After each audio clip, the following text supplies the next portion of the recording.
Hey everyone, we're going to take a quick break and talk about our sponsors for the month, AMP Agency. AMP is a full-service digital marketing agency that specializes in tour, rental, and destination marketing. We would not have sponsors on the show if we could not vouch for them ourselves.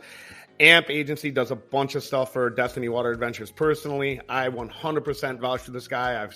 I've handed them over to other companies in the past before they officially became a sponsor, and they have had nothing but great things to say. If you guys are doing your own marketing and doing a piss poor job of it, do yourselves a favor. Hand yourselves over to AMP Agency, specifically Steve Edwards, their CEO, will call you personally and have a great conversation with you about what you guys need to do for your marketing.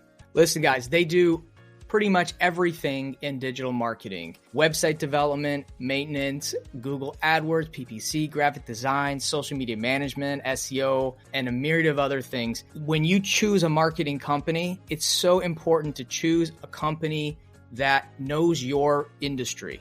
And AMP Agency knows activity marketing, especially water sports and tours. They got a promo going for Awkward Watersport Guy listeners for their managed websites. Use promo code Awkward Podcast when you go to amp.agency. Again, that's amp.agency, promo code Awkward Podcast. You get 3 months free and get started with AMP Agency. All right, guys, let's get back to the show.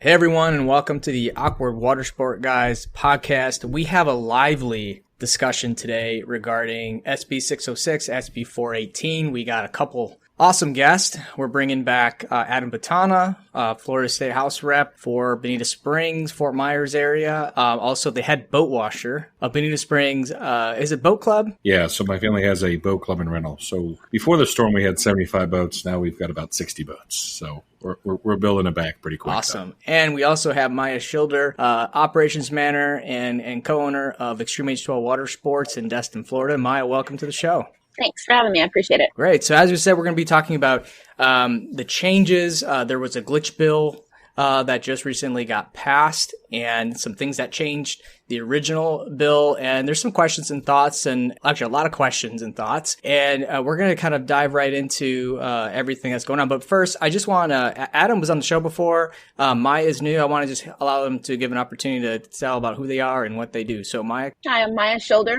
I am an owner and operator of Extreme H2O in Destin, Florida, and a parasailing company as well. I've been in the industry for about 15 years. I'm a member and a officer of the Okaloosa County Watersports Operators Coalition, and I've been extremely active in SB 606 legislation since it started, and now kind of boots on the ground trying to figure out how liveries can find a way to implement the complicated parts of the bill. Thank you, Maya. Adam, welcome back to the show. Thanks for having me, guys. I appreciate it. And first of all, I just want to say sorry. We're still working on this, and we'll get it fixed the proper way eventually. And I want to go over a few things with everybody. But first of all, my name is Adam Botana. My family owns Baywater Exclusive Boat Club and Rentals. We're down in Bonita Springs. Like I said, we have 75 boats, so we have a boat club and rental. We own the land docks in the marina. Got involved in politics a couple of years ago. 18, we had a water problem down here, blue-green algae, red tide. I was originally appointed to the Boating Advisory Council, which is a good group you guys should check out. FWC, Boating Advisory Council. I was appointed to that. Went up to Tallahassee one time because they go up there to lobby for clean water, walked around the building. I really wasn't impressed. There's some good people there, but there's a lot of not so good people. So on the plane ride home, I decided to run for State House. The seat was open, and I knocked on 10,000 doors myself, and we raised a bunch of money, and we won. So it was fun. Got up there, figured out we could do some boating legislation. In the beginning of this bill, there was a bill that was done over in the Senate side. Said, hey, can you do this boating bill for Dade County? It's going to help them out. I said, sure, I'll be more than happy to run it. With Senator Garcia in the House, ran it, and it brought it back to this. There was 3 little words that changed everything, and the renter. And now we're still cleaning it up, and we're at a much better place than we were last year. And first of all, I want to make sure I'm going to tell you a couple little stories I had here recently. First of all, tell all your liveries, your rental companies to relax, to be calm. FWC is not going to be taking anybody's livery permit from them. We're not going to be shutting anybody down. That's not what we're about in Florida. We're about opening, staying open. So that's the big thing. I know there's a lot of questions. A lot of people are concerned. I've been talking to them. My office has been talking to them. I was talking to FWC this morning about it. So, but just listen to the podcast and go from there. I like that. It's a ringing endorsement. Yeah, because I gotta tell you, like I was, and Adam, like that was my post in there about the education portion of it. And I'd like to start there because that's what led to us bringing you back on. Because I'm currently putting together a boater safety test. So I'm pretty embroiled in this. And when it was this is how I found out about 606 to begin with, right? Like a year ago, we've been working on this boater safety test at the state of Florida and NASBLA. And this is how I became aware of all of this stuff, right? And so when the glitch bill got filed, we had outgoing administration, incoming new administration to Division of Boating and Waterways.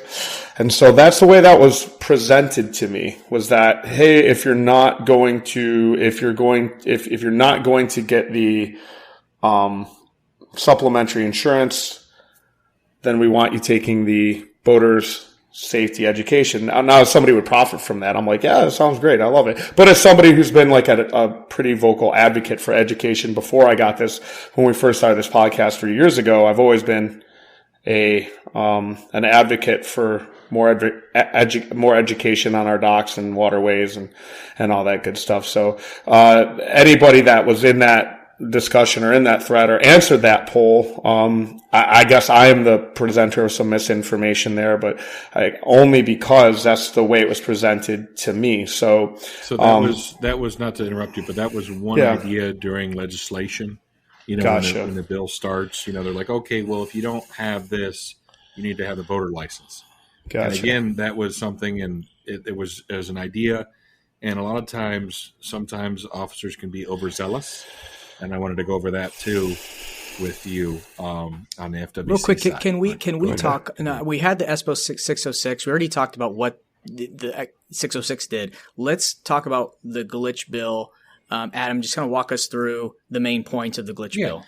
So absolutely. So what happened last year in the House, 2 years ago in the House, at the Commerce Committee, there was a redraft of the bill to make everything. Sometimes you just have to redraft the whole bill to make it work. And at that time, so the original gist of this bill is to really affect Miami-Dade County is the problem. Miami-Dade County is where the issue is, where you have jet ski rentals pulling up to boat ramps and they're renting jet skis off Facebook, and it's really becoming an issue. And this is a new thing. So we built this, but unfortunately, Dade County is such an old county. It was here pretty much before the state. So they have a different parameter. So you cannot do a local bill just to focus on Dade County. So any kind of law that we have to do has to apply to the whole state, which causes more issues. So when we're building this, when this law was coming into inception, it was put in there in the renter. Okay, for the livery must have insurance for the boat and then in the renter. And we still don't know where that came from, and it was missed, and it popped up. Insurance companies said, hey, we can't do this, blah, blah, blah. Big freak out, no problem. FW says we're not going to implement it. We'll give you this pass to get through, and then we'll do a glitch bill. We'll remove it. Well, then in that process, it has actually created a market.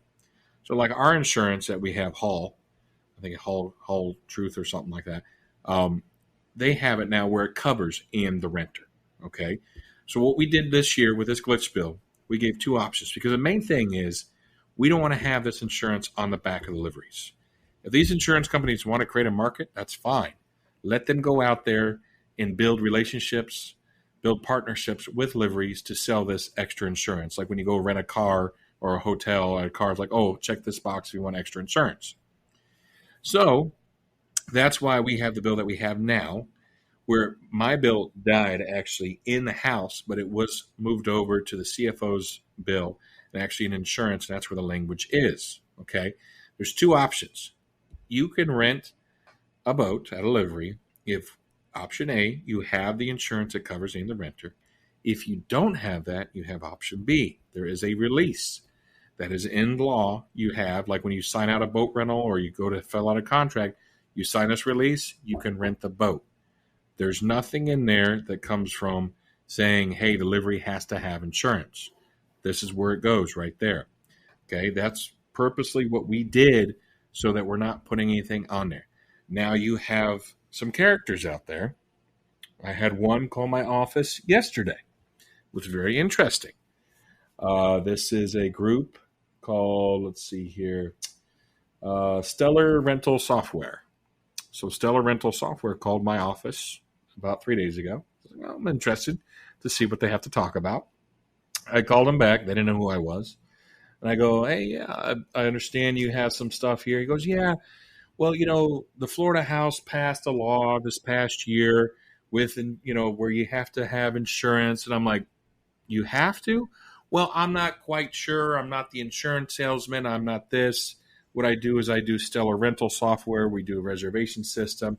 But we've got a portal in our software system where it can hook up for VQuip or buoy.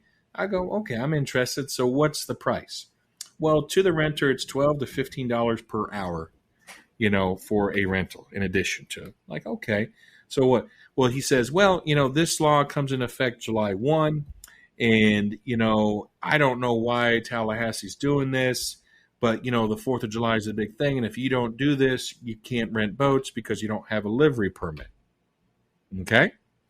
Well, some empty suits decided to file this in Tallahassee.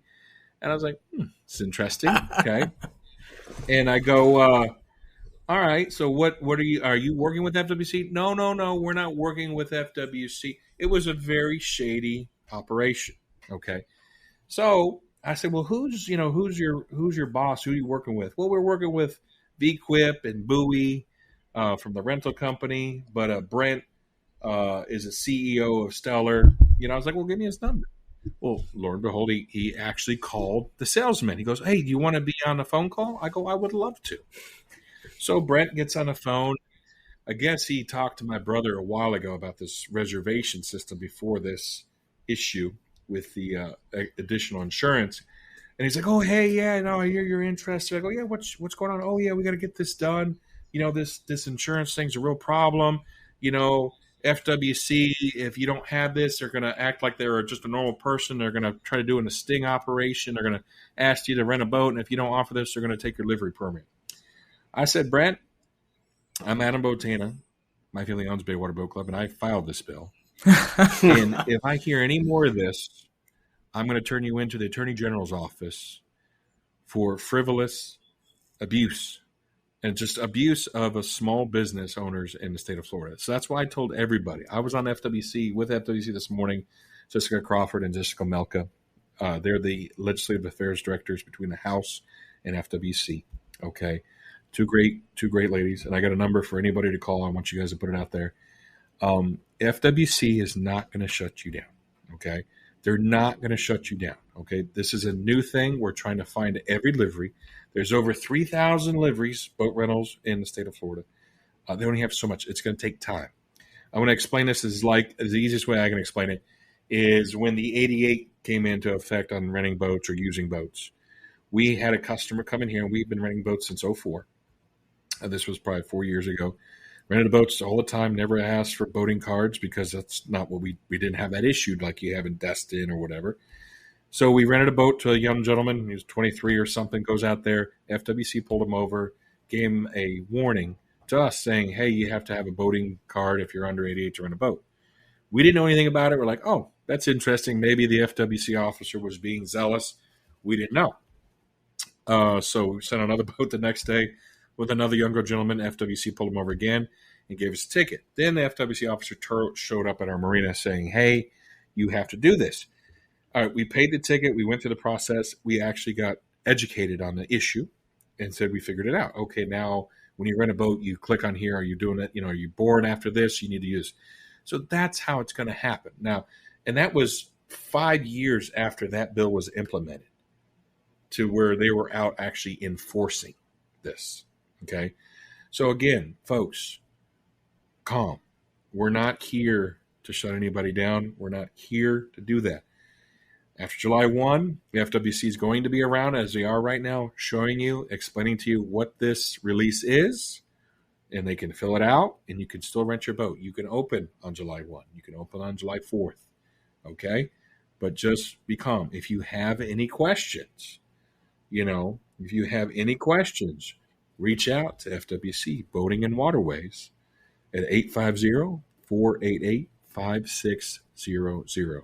Okay, we talked this morning. Talk to them. They will walk it through you. Okay, they cannot say anything until July 1 because the law comes into implementation then. I was on a phone with a livery operator in Jacksonville where they're on the phone. I called in and I was trying to explain to them the FWC officer has to do their job where they have to say this is what the law is.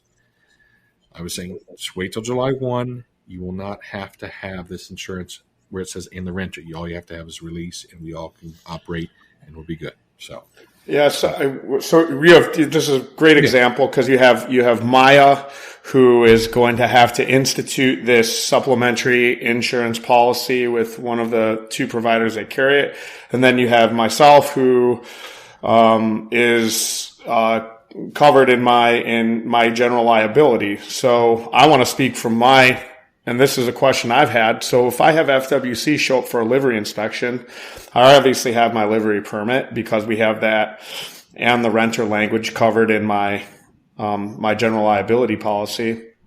But what happens if somebody gets pulled over out on the water? How do they know the difference between an operator like myself and an operator like Maya? Hey guys, we're going to take a quick break to talk about the Water Sports Forum, which is now being rebranded as The Port at Arrival. That's right, Kevin. We're going to be doing our third annual Water Sport and Boat Tour Operator Forum, now called The Port, from October 9th to the 12th. So let's break it down real fast. The first day, October 9th, is the full day event where we'll bring in speakers, host panels, do roundtable sessions. If you went to the year previous, you kind of understand the format. The rest of the week, we'll be partnering with the Unraveling Conference to bring you supplemental programming in our special VIP room called Captain's Cove. Listen, I want you guys to hear me loud and clear. If you guys are listening to this show, if you guys have ever come to one of our conferences before and you thought that was great, this is going to be jam-packed with value. Now, I want to tell you one last thing. Somebody, a very smart investor, once told me that you bet on the jockey, not on the pony. So I'm asking you guys to bet on this conference, on Greg and myself, on Doug and Bruce at Arrival, and know that the amount of value that you are going to extract from both of these conferences are going to be an incredible return on that investment. So let's talk pricing. A one-day ticket for the forum will run $199. This also includes lunch and our after-hours event. If you decide to stay for the Arrival Conference, you can purchase a combo ticket, which gives you a 15% discount on both events. Because the pricing goes up each month leading up to the event, and this commercial doesn't change, please head to the watersportpodcast.com and click on 2023 conference. Again, watersportpodcast.com, click on the 2023 conference link in the menu, and then you can view the current pricing for the combo package and the Arrival ticket. You'll also find info on lodging and programming. This year we're going to be having at the Rosen Shingle Creek, which is an awesome resort. Special guest speakers. We're going to have a lineup that is going to knock your socks off. We're going to be covering everything from assets, finance, marketing, operations. Like, this is the one and done mastermind. And I don't know when we're going to be able to do something this comprehensive again. And I guarantee you, if we do, we'll be bringing the same value in a smaller group for 10 times the amount of money, because it really is that valuable. Be sure to get your tickets early because you only have 125 seats. Again, watersportpodcast.com, go to 2023 conference, and from there you can purchase your tickets, you can purchase your combo tickets, you can purchase your lodging. Everything you need to know about the conference is on that page. If you have any questions, just reach out to Kevin or myself, go to our Facebook group, hit us up. We'd be happy to answer anything you need, and we'll see you there. Let's get back to the show. Well, the thing is, it all starts at the livery level. So when a customer gets pulled over at a boat rental, what does the FWC ask for? Copy of the contract, right? Okay, so in that contract, you're going to have that release where they signed it, and that is it. So if they sign a release, you're good to go. They can rent the boats out. Okay, so I'm assuming, are you covered with your insurance? Do you not need the supplemental? Representative We're gonna have the release in our contract regardless, but you can have it in you're gonna have that release verbatim, what it is, underline at 14th font size on your release on there to go. You have it, I would imagine, already. I have it here, and there's a problem. Yeah. So the problem is that release requires an insertable binder price for them to be able to decline it. It is in line 90, 89, and 90. And because you have to insert that price, they can't decline it without that price legally, because that's law, correct? No, you're talking about where you have to write in the fee?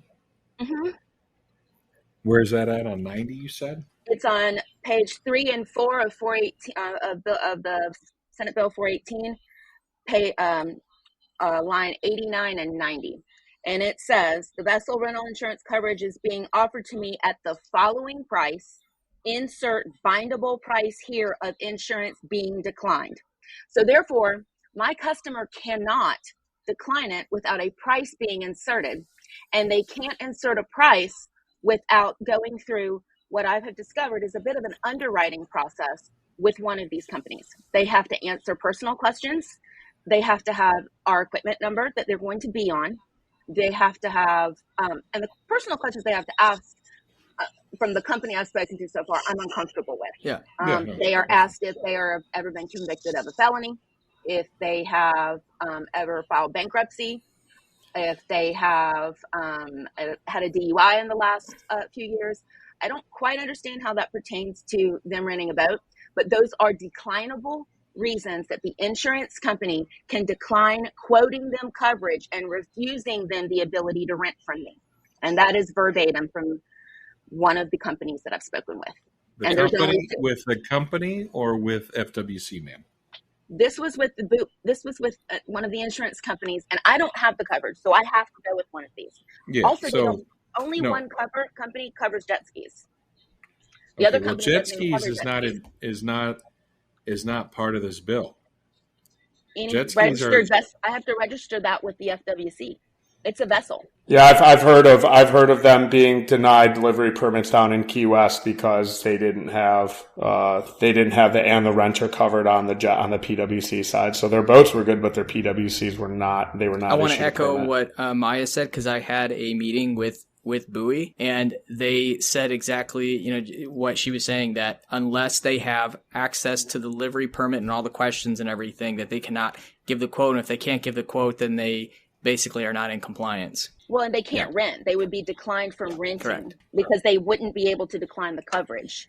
And then, so even if they couldn't get the quote, someone who answers the question truthfully, let's say they answer the question truthfully, they'll be declined from being a renter. I was told yesterday by Bowie that they would have to have another operator. This is the insurance company, right? Correct. Bowie, Bequip. Mm-hmm. One of my two choices that I have to go with. What does FWC say? About what is Boating and Waterways? Have you talked to them at all? Not this week. I spoke last week, but not this week. What did they say last week? I had not had that conversation with Bowie, but I will say when I did speak with FWC. We're talking about the FWC, miss. Yeah, what is FWC said about if they have to have you have that offer? The thing is if Bowie wants to build a relationship with you and work with you, that's completely up to you. Like Bequip, same thing. Like we said, I know a lot of jet ski rentals make money off Bequip. If they use they do the class, they get a fee back. That's totally up to you if you want to pursue that. But it's not mandatory for you. I mean, as long as you say, I offer you, here's this, you want to sign this release, you go from there. If they want to get stuck in the weeds where it says insert bindable price here, that's not. The FWC saw in the last conversation I had with them, that language was brought up and they were troubled by it. Well, I'll dig into it right now and see exactly. But that is not, you have option A or option B. If you have them sign the release and it goes from there. If you don't have that group with that, if you don't have that connection with that insurance company, that's their deal. We don't have to go out and find these people to put this in here. That was the main option of this release, because they wanted to make every livery purchase this for an extra $75,000 to $100,000 per livery, and then put it on through the rentals where you give them an offer. Said, no, we're not doing that. So that is not on the livery's back at all. So with the language that is in the bill that says insert bindable price here of insurance being declined, how do I get around that, or how does my customer get around that if I don't have an insertable price? Because there is not a fixed price. It's not like going to a rental car company where it's $25 a day. It's not like that. It's based on basically an underwriting algorithm. When they plug in information, when they either scan a QR or they make their reservation. So it's going to be different based on age, based on demographic. It's going to be different for each person. So I can't legally insert a price if I don't have one for them. Mm-hmm. Well, as soon as we get done here, I'll get on the phone with FWC and see exactly what their parameter is going to be on this. But I mean, this bill was done actually before, like I said, to separate the two entities. You know, this is a whole new animal, obviously. But yeah. So really quick, I think the issue here is that if you're not right now, it seems like the market has two answers right now, which is for operators such as Maya that are getting their permit. And if they don't have a relationship with one of these two companies, then the FWC is not going to issue their permit. And so. Not true. Okay. All right. Then correct me. Tell me what's up. How do we do this? Because that's the big question, man. Okay. So is FWC coming to your office right now and shutting you down? I mean, do you have a livery permit right now? No, I do not, because I did not have the reliable insurance. And I did not have a relationship with one of these companies. Okay. And I did not believe that, and I was led to believe through the people I did speak with that I would not be approved without being able to provide coverage. And that was Bowie, correct?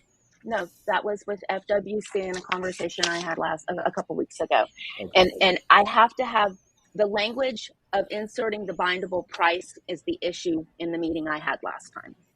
That's the problem, because I don't have, without having a relationship with these companies, they don't have. I will get you an answer for that today. So I will get you an answer for that today. You're saying they're not going to shut us down. Up until now, from when, in November, I was at the FWC commission meeting and they issued the MEA until today.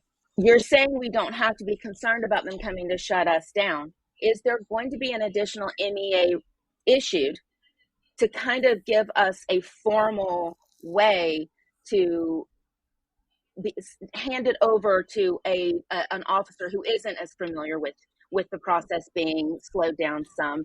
Or are we still going to, if you have, again, we want to bring this back. If you have a overzealous officer, if you have any kind of issue like that, that's why I say you call this number, Boating and Waterways. Okay. We all have this issue sometimes where officers, overzealous, we're going to do this, we're going to do that. And it's unfortunate, but that's why I gave out that number. If there's any problems, believe me, we've worked on this for the last 2 years, and I've had to make this phone call a couple times to actually tell officers to calm down, to stop. We have to let these people work, because this is a new thing. It takes time to implement it. This is not something, again, that's why I've talked about, you had to have a boating license if you're born after 1988 to rent a boat or drive a boat. What do you think happened last time? It took 5 years for them to implement that, 6 years for them to implement that before that. It wasn't the next day. When that law came into effect on whatever day it was, I don't know exactly. So say July 1, 2010, and we just got into an issue on 5 years ago. So that would give you 5 years. So it takes time for them to implement these things. This is not like we're just saying you're driving down a road, we're dropping the speed limit from 65 to 55. It's not that instant. We're on boats. It's a different animal. I know that doesn't sit well with you, and that's not what you want to hear, but that's what is going to happen with FWC. It takes time to implement that. And I will get an answer for you today on those lines 89 and 90, what we're going to do about that. So I got a couple questions and an observation. My first I would like to start with the observation. which is also a question. How does this piece of legislation make our waterways any safer? Mm-hmm. So the biggest thing that we had, like I talked about earlier with Dade County, is a problem. We're starting to see it on our coast too, where we have folks dropping in boat rentals anywhere or jet ski rentals anywhere where you have these problems where they're going out and they're just not doing it. So the first thing is what they're doing is these livery permits is so it teaches where all these liveries are. Who is renting boats? Who's renting jet skis? This is the biggest problem. And again, unfortunately, it starts all in Dade County and goes out from there. But again, in Destin, you have your issues over there with Crab Island. There's a lot of issues with that. So it's the thing is where it always has, you have the bad actors and it causes problems for everything. We try to tone this down so it doesn't cause that issue, and there's unfortunate that some companies like ours and yours where it took, it covers you and the renter, but you can't get it for that. But the thing is, it's going to weed out bad actors, obviously, because like in our area here, you cannot rent jet skis in the back bay. You can only be on the Gulf side. But now we have people coming over here from the East Coast, dropping in at boat ramps and just pushing them out. We don't have enough officers. And the last thing we need to do is keep adding laws if we have nobody to enforce them. This is a big problem. I asked for a study by the Speaker's office this year, an OPAGA study, to see how much money is going through FWC and how much money is going to on the water enforcement, because that is a big problem we have to work on. Every county is different. Lee County has a pretty big Marine Patrol, 3 guys, okay? And we're a huge county. Miami-Dade, how many do they have? Destin, how many do they have? So the biggest problem is we have to figure out how to enforce it more on the water. That's why I think education works better than anything. I actually tried to pass a bill this year where we dropped the age from 88 to 78, which would take a 5-year implementation, but that would be the easiest way to do it, because that's the only way you're going to help people on the water is try to educate them. Agreed. So, and then my observation was when SB 606 first was implemented, the only people that were 100% prepared for it were the people that lobbied for it. That was Boat Setter and the insurance companies. And when everybody that were licensed livery professionals and maritime professionals, we were all sitting there going like, wait, what? And then I go over to Boat Setter and we're like, we're SB 606 certified. And I'm like, wait a minute, what's that? And now they're selling insurance products on the front side to the customer, on the back side to the guy that's renting it. So this idea that the people that in Dade County that we're so concerned about are 100% protected and covered by Boat Setter. So now the only people that don't have anything to worry about are the same people that are renting on Craigslist. Now they just use Boat Setter, and Boat Setter can acquire their customers, not make a penny on the rental, and crush it in the insurance game because of this product. I would have to agree with you. It is a sad situation, and it's a problem, and that is why I pushed so it would not be on the backs of the liveries, because that's what the original bill was. And the thing is, if we didn't, it's bad legislation. It started with a good idea, but then it turned into a nightmare and a nightmare. The thing we can do is it's set here. We'll be back up there in September, and we're working with FWC, and I'm not going to go anywhere for 5 more years. I'm still going to be there. So that is the thing that if we have to adjust, we can. Okay. It's interesting when you talk politics and Tallahassee where stuff is, it's not a snapshot like, well, this is when the bill's signed, that's when it's law. Yes, it is, but it takes time to implement these things. It takes a while to get there. And with this person from Stellar, it is unfortunate because they call folks and they scare them, that they're going to come and shut you down. They're going to come and do that. No, they're not. It takes time. And if there's any problems, call me. Let my office know. I'm here for you guys. You can put my office number out there. You can talk. Call me. You guys have my cell phone. If there's an issue, you call me. Yeah. I call right to the right person and say, what is going on here? That officer will be reprimanded, or this industry who's doing this, like I had that conversation with this Stellar, we'll talk to the Attorney General, because this is on a fringe of an issue. That's not the only one, though. Is, that's not the only one doing it. Oh, no, there's other ones out there. We made a post about this. And I talked, sorry. Yeah, and I talked to FWC. They're getting a bunch of phone calls. And their thing is, they're saying the same as me. Just wait. It'll take time for us to implement this.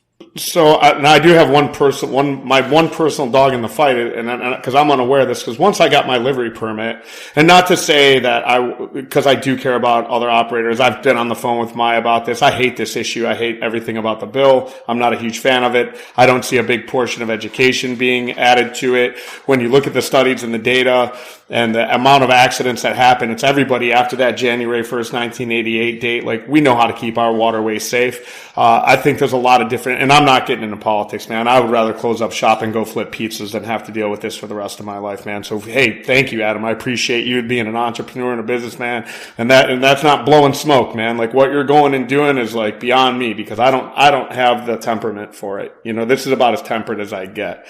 That's like some Valium before I had to get on this show. You know what I mean? Because this shit pisses me off. But without the hyperbole aside, my question is that like, one, what are we doing to bolster the education? Like, and let's actually create some impact here. Let's reduce accidents, reduce BOI without supplementing infrastructural, and taxpayer-induced more hiring of FWC, where it's like, okay, what can we as an industry do to make things better and keep things educated? I would like to see some more of that. And again, observationally speaking. And then my question is I don't know if any of you guys have a copy of this release form, but I'm assuming, and my insurance provider is actually a little bit confused about this as well, because those of us that do have the renter covered, or anybody actually who drives one of our vessels covered, why does my customer need to wait or sign a release offering supplemental coverage when that coverage is already being covered by my insurance company? And it is a good question, because, we have it where it says, that's where it says option A or option B. Right. If you have that insurance, you don't have to have the release. Plain and simple. Fair enough. All right. I'm holding you to that, man. Yeah, but if you have that insurance, you don't have to sign that. That's why it says option A or option B. That's what we separated the two to make sure we're in there. I'm going to look at 418, lines 89 and 90, and I'll get you an answer today. When we get off this, I'll talk to FWC, and we'll go through all the red tape and get the answer that we need for that.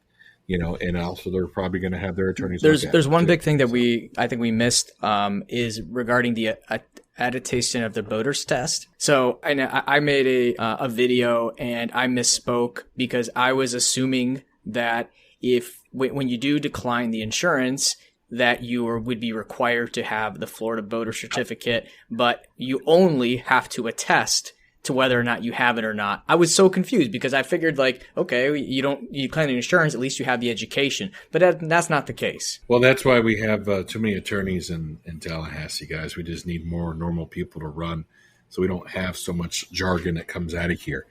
That is I'll take a look into it too and see exactly. But the main thing is, if you're born after 80, and that was where it was in one bill, in Senator Garcia's bill, because that bill died. Okay, that bill died where we had that. And the deal is we'll have a different senator next year for sure to push something through, because that bill died. That's why they just took the insurance piece and stuck it in another one to get it passed. Because how do we get rid of this thing? What can we do as concerned citizens, and everything short of forming because that's my next move, is to spin up a lobby, which is the last fucking thing I want to do on the planet, man. Yeah. But it feels like that's the only way to get things done. Well, yes and no, but the thing is, I have to say is this.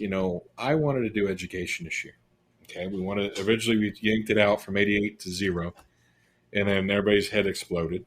Okay, so then we changed it to 60 to deal with the problems. And we're talking about legislators. We're talking about other legislators. We're talking normal people, other reps. Like, why do I got to get a license to go on here?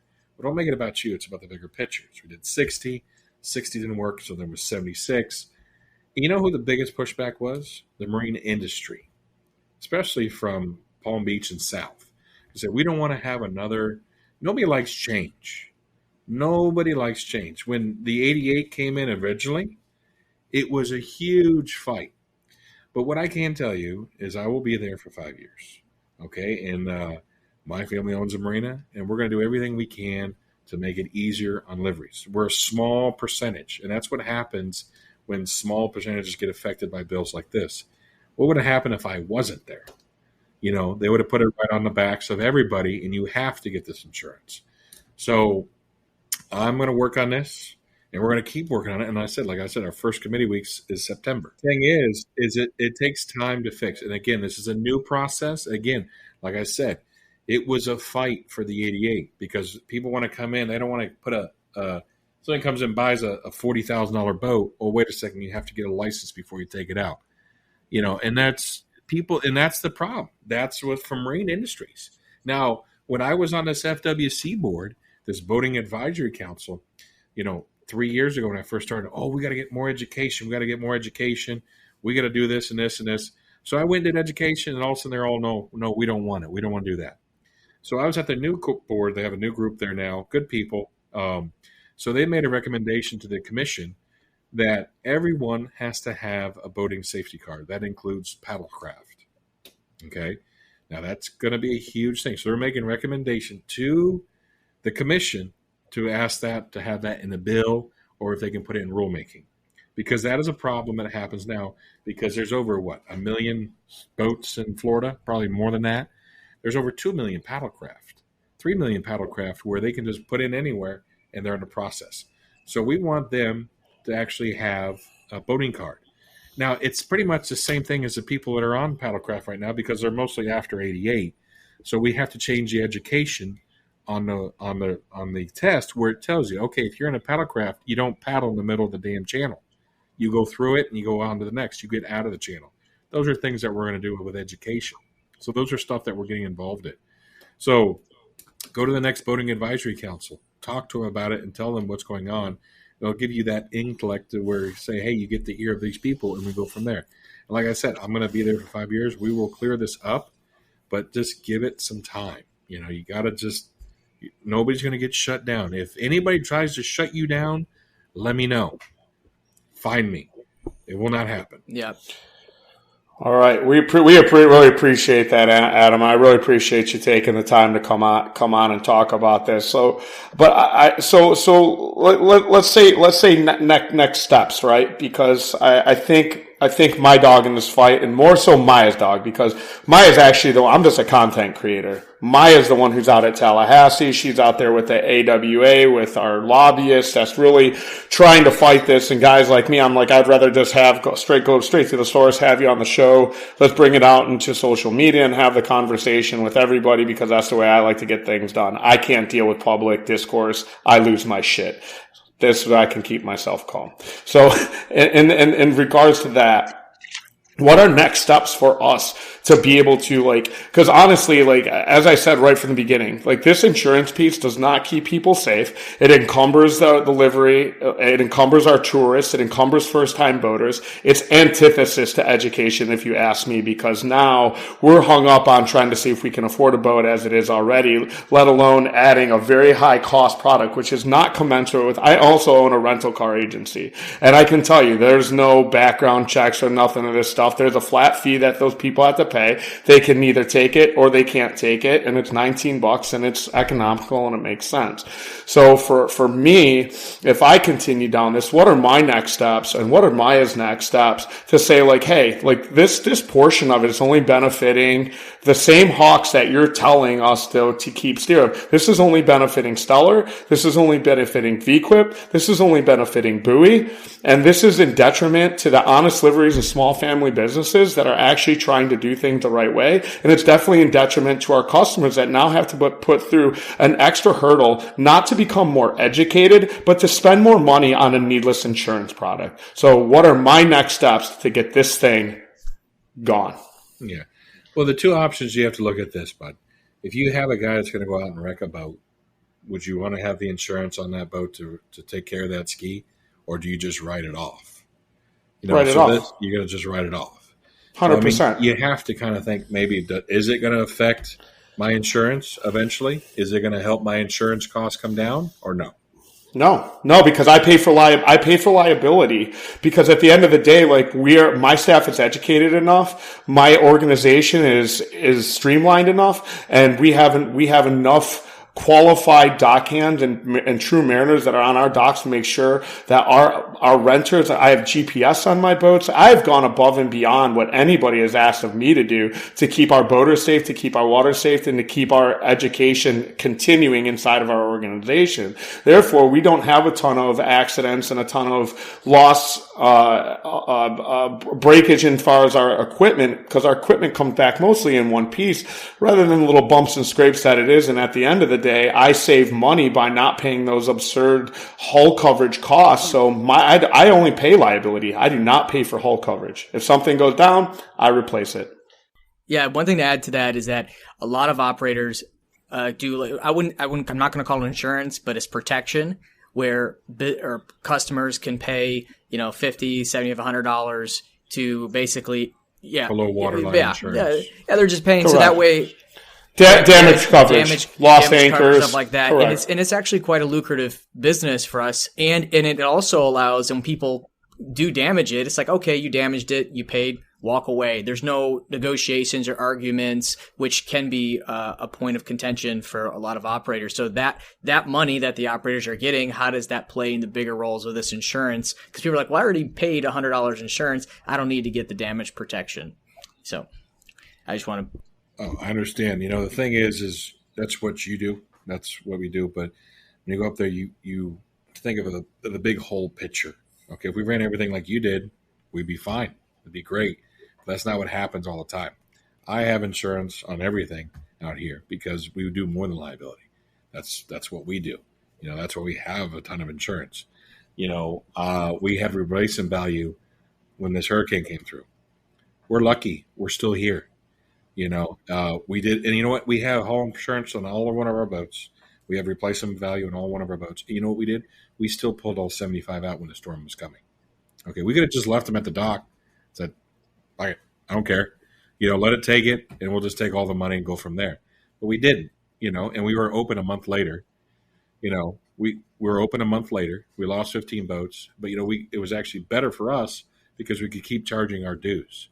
We're on par with last year because we did that. Now, do I want everybody to do it the way I do? That's your decision. That's what that's your business. That's not my business. That's what they need to do from there.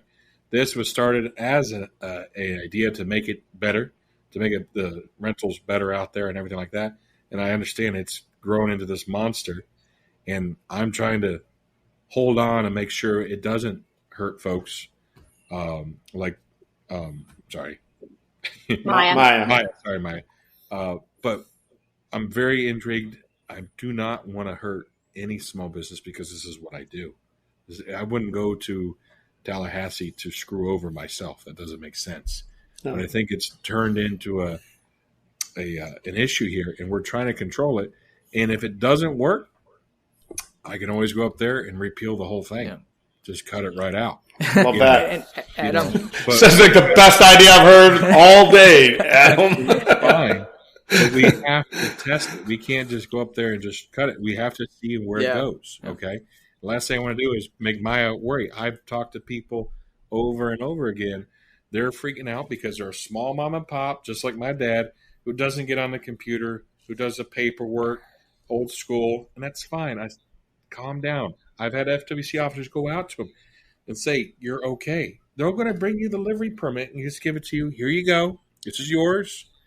We'll see you in a year if you want to get it again. It's free. That's part of it. No big deal. And they're going to offer you that release form. Here's just where it is. I will get you that information for you today. The last time I would take any advice is from Bowie. So, Adam, because I think it's a money thing. In the legislation, however, that legislation is the language is in the legislation, that's where my concern came from, is that I have to insert a bondable price, and these companies aren't giving me a static.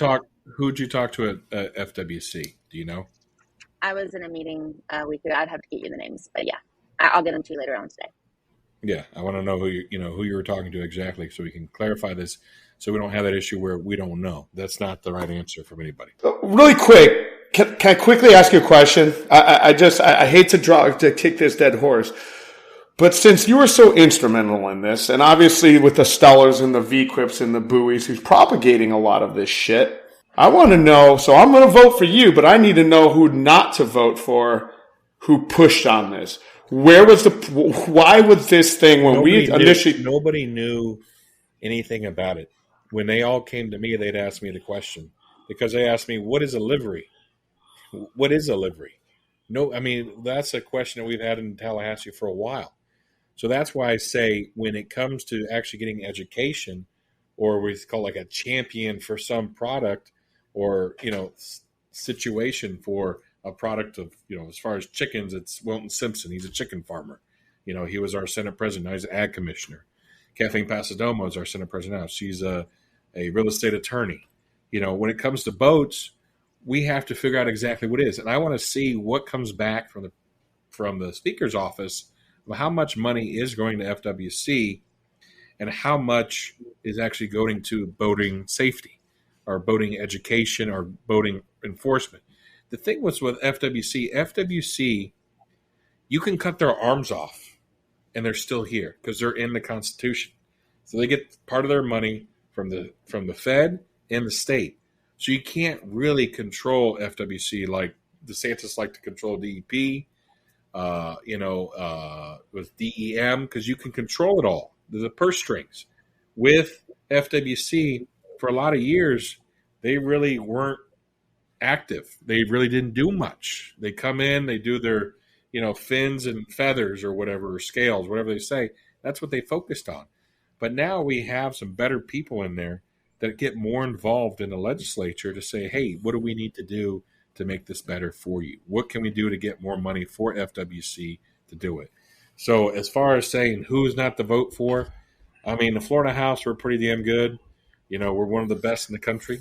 We got $118 billion budget. I smell insurance lobbyists in this whole thing, man. I can't get away from that. I feel like once it's fucked from V-Quip and Buoy, we're all in there rubbing their fucking greedy hands together, pushing this bullshit down our throat. That's where this all came from. And the rent. Is that where that language came from? Yeah, I mean, most likely there was something that came somewhere. It was missed. We didn't know, and now is it something that just popped up? We don't know. That's the thing where we can track it down. We can see where it was. Now, did I sign the bill?